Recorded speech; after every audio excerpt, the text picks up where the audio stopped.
পুরী থেকে বাড়ি আসার দিন আমাদের সবারই মনটা ভীষণ খারাপ ছিল। যাই হোক সকাল সকাল উঠে টিফিন করে আমরা খাওয়া দাওয়া করে নিয়ে এখানে খাজা গিফট যা যা কেনার সমস্ত কেনাকাটা করে বন্দে ভারতে করে সোজা চলে এসেছি বাড়ি। তো আমার অনেক ক্লিপ নেওয়া হয়নি, আমার ফোনটা প্রবলেম করছিল।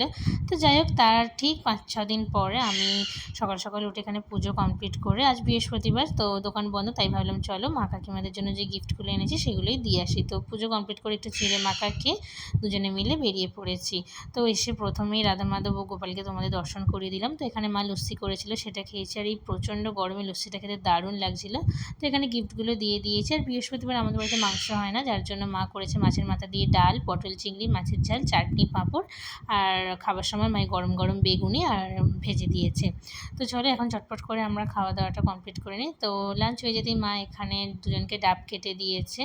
তো ওকে ফার্স্ট দিয়ে এসে আমি তারপর খেয়ে নিয়েছি। তো চলো খাওয়া দাওয়া তো জোরদার হয়েছে, মায়ের হাতের প্রতিটা রান্নায় শুনে চলো একটা ভাত ঘুম দিই। তো ঘুম থেকে উঠে একটু কোল্ড ড্রিঙ্কস খেয়ে মা সমস্ত খাবার প্যাক করে দিয়েছে। তো চলো আজকের ভিডিওটা এখানেই শেষ করছি, টাটা।